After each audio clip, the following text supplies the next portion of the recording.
क्या आपको बार बार थकान महसूस होती है? क्या कमजोरी, चक्कर आना, सांस फूलना जैसी समस्याएं बनी रहती हैं? अगर हाँ, तो हो सकता है कि आप एनीमिया के शिकार हो। लेकिन क्या आपको पता है कि भारत में एनीमिया सिर्फ आयरन की कमी से नहीं बल्कि कई और वजहों से भी हो सकता है। हाल ही में आई रिपोर्ट्स और स्टडीज बताती हैं कि एनीमिया के पीछे वायु प्रदूषण, विटामिन B12 और फोलेट की कमी, क्रॉनिक बीमारियां, यहाँ तक कि हमारी खान पान की आदतें भी जिम्मेदार हैं। नमस्कार, आज हम इस वीडियो में गंभीर समस्या पर विस्तार से बात करेंगे। भारत में एनीमिया की स्थिति क्या है, इसके प्रमुख कारण क्या हैं और इससे बचने के लिए सरकार और आम जन क्या कर सकते हैं।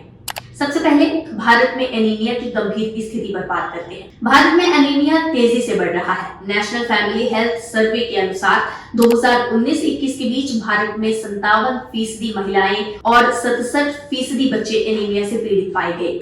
हाल ही में European journal of clinical nutrition जनवरी 2025 में प्रकाशित एक स्टडी के अनुसार एनीमिया का कारण केवल आयरन की कमी नहीं बल्कि अन्य पोषक तत्वों की कमी भी हो सकती है। स्टडी बताती है कि एनीमिया के मामलों में केवल 30% ही आयरन की कमी की वजह से होते हैं, जबकि 70% मामलों के पीछे अन्य कारण होते हैं। एनीमिया के कुछ प्रमुख कारणों पर बात करते हैं। पहला, आयरन और विटामिन B12 की कमी। पहले ऐसा माना जाता था कि एनीमिया का मुख्य कारण आयरन की कमी है, लेकिन अब शोध बताते हैं कि विटामिन B12 और फोलेट की कमी भी इसके पीछे एक बड़ा कारण है।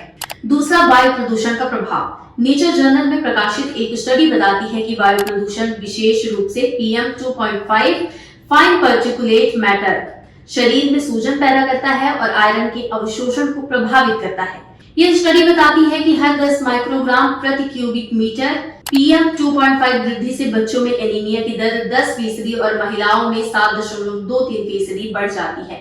क्रॉनिक बीमारियां और दवाइयां। Chronic kidney disease, rheumatoid, arthritis और कैंसर जैसी बीमारियां शरीर में रेड ब्लड सेल्स बनने की प्रक्रिया को धीमा कर देती हैं। कुछ दवाइयां भी रेड ब्लड सेल्स की संख्या को कम कर सकती हैं।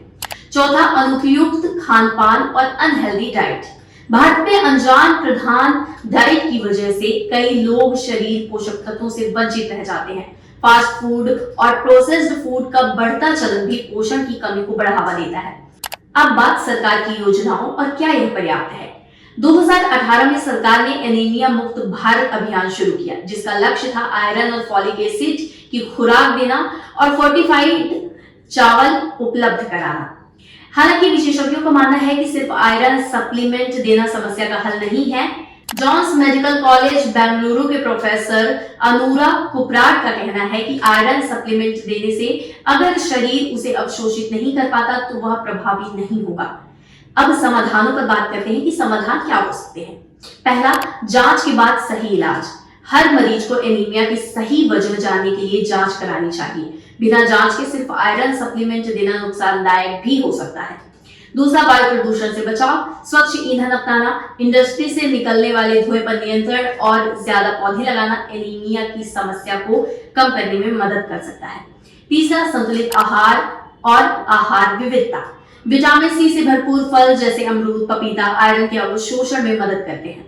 फास्ट फूड के बजाय हरी सब्जियां, अंकुरित अनाज और प्रोटीन युक्त भोजन अपनाना चाहिए। चौथा, फूड फोर्टिफिकेशन की पुनः समीक्षा। विशेषज्ञों का कहना है कि यूनिवर्सल फूड फोर्टिफिकेशन से आयरन की अधिकता हो सकती है, जिससे डायबिटीज और अन्य बीमारियों का खतरा बढ़ सकता है। इसलिए संतुलित दृष्टिकोण अपनाना जरूरी है।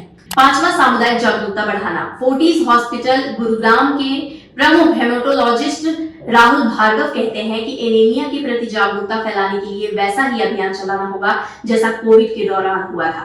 स्कूलों, आंगनबाड़ियों और स्वास्थ्य केंद्रों में पोषण संबंधी जागरूकता कार्यक्रम चलाने होंगे।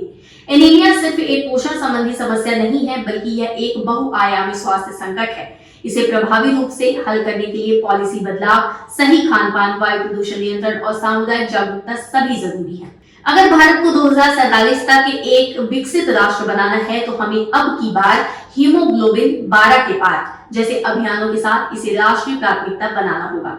इस बारे में आपके क्या विचार है, हमें कमेंट सेक्शन पर जरूर बताइए। बहुत बहुत शुक्रिया।